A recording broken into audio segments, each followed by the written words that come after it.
You said that accountability is back. Does that not apply to you?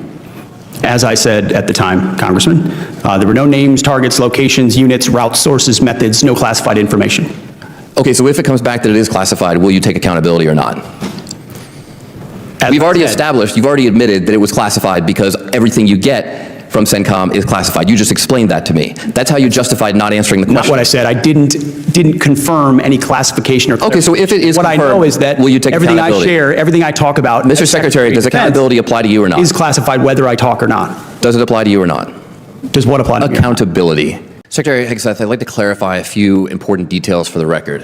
When you texted the launch time for F-18s going into combat over enemy territory facing anti-aircraft missiles on an unclassified signal chat, did that launch time come from Central Command, yes or no? I know what you're referring to, and there were no It's a very simple question. Did it come from? It's a very simple question. Did it come from Central Command? Well, in this committee, no way in which I communicate or what I communicate on a successful strike is something that I would share. So you can't even identify the combatant command under which this operation occurred? Well, everybody knows the Okay, so everyone knows it's Central Command. So when Central Command sent you this information, did they send it on a classified system or an unclassified system? Well, as you know, having served yourself, any way that the Secretary of Defense communicates or provides information in and of itself is classified and not to be discussed. So what was the classification marking of the launch time when it was sent to you? Because DoD regulations require information on classified systems to be marked. What was the classification mark time? Yeah, what was the classification marking? Because Again, classifications of any information in an ongoing operation that was successful are not things that would be disclosed in a public forum. You can very well disclose whether or not it was classified. It's not classified to disclose whether or not it was classified. And in fact, DoD regulations state that any classified information has to be labeled with its classification. Was it classified secret or top secret? What's not classified is that it was an incredibly successful mission against the Houthis. Okay, so it was classified. So are you trying to say that the information was unclassified? I'm not trying to say that's what anything. I thought. You're not saying that. So you took classified information from Central Command that had a classification marking on it, because that's what's required by DoD regulations, and you put it on an unclassified system. So we're going to get a report in a few days from the DoD Inspector General. And if the DoD Inspector General finds what is pretty obvious, both to you smiling there in the witness seat and to all of us up here, that the information was, in fact, classified, do you plan to take any accountability for that? As I pointed out at the time... You said that accountability is back. Does that not apply to you? As I said at the time, Congressman, there were no names, targets, locations, units, routes, sources, methods, no classified information. Okay, so if it comes back that it is classified, will you take accountability or not? We've already established, you've already admitted that it was classified because everything you get from CENTCOM is classified. You just explained that to me. That's how you justified not answering the question. Not what I said. I didn't confirm any classification or... Okay, so if it is what confirmed, I know is that will you take everything accountability? I share, everything I talk about... Mr. Secretary, does accountability apply to you or not? Is classified whether I talk or not. Does it apply to you or not? Does what apply to me? Accountability. You said accountability is back at the Secretary. And you know what? The Houthis were held accountable for shooting at our ships. I'm just asking if it applies very to you. Successfully. I'm not asking about the previous Houthis. administration let our ships get shot at, and nothing was done about it. And thankfully, because of the skill and courage of our troops on the battlefield, we actually put them in a place where they called for a ceasefire. I reclaim my time. I'm just asking if accountability applies to you. It's a very simple question. We use leadership by example. Of course. Unlike, I serve at the pleasure of the president like everybody else does. So it only applies to the president, not to you. I serve at the pleasure. You talked about the success of the Houthi operation. About how much money did it cost? How much money did you spend on missiles shooting at the Houthis? Well, you'd have to compare that with what it cost. I'm just asking how much did it cost? Divert our shipping lanes around. I'm told it's several $100 million, maybe close to $1 billion. How many U.S. flagged commercial ships have transited the Red Sea since your so-called successful operation?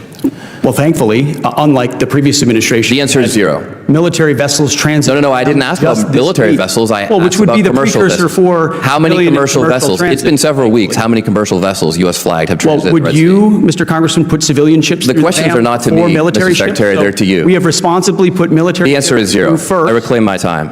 How many generals and admirals have you fired? I don't know the exact number. But you don't know the number. It's 8. Can you explain why any of them were fired? Like, just explain why was... They all serve at the pleasure of the president, and I think... No, I'm just asking you why. General Kane is a great example. I'm just asking you why. You probably learned at Princeton what why means. Why did you fire him? They serve at the pleasure of the president, and we want better representation in each and every of those. You can't explain why you fired any of them?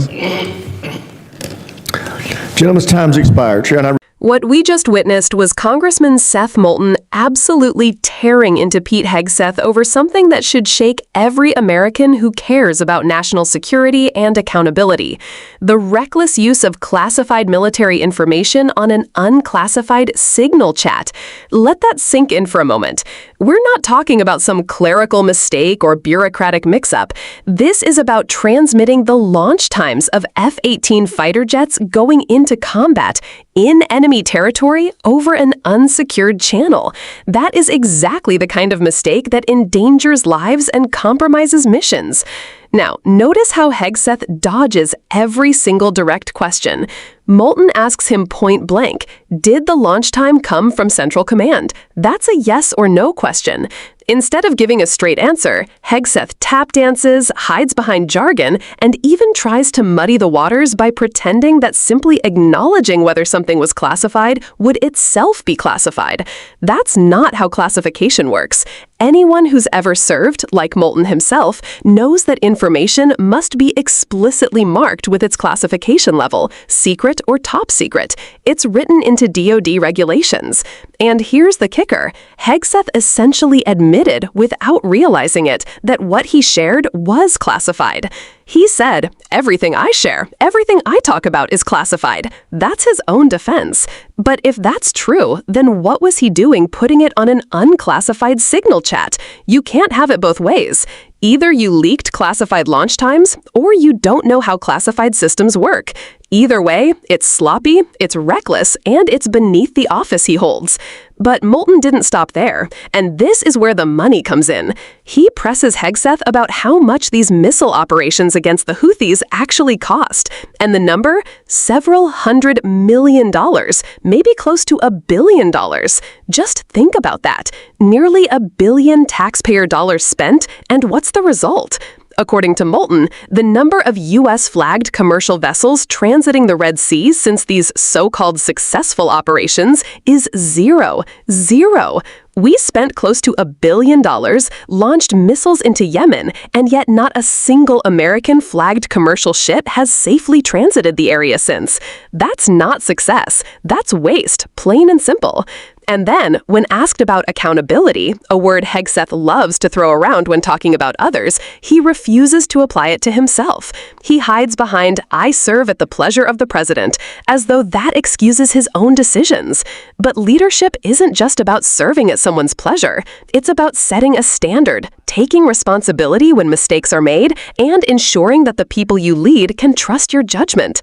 Instead, Hegseth fires generals and admirals without explanation, can't even recall how many, and refuses to justify those decisions. That's not leadership. That's politics at its worst.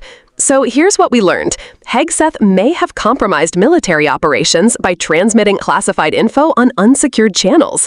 He can't justify the massive taxpayer bill, nearly $1 billion, with no real results.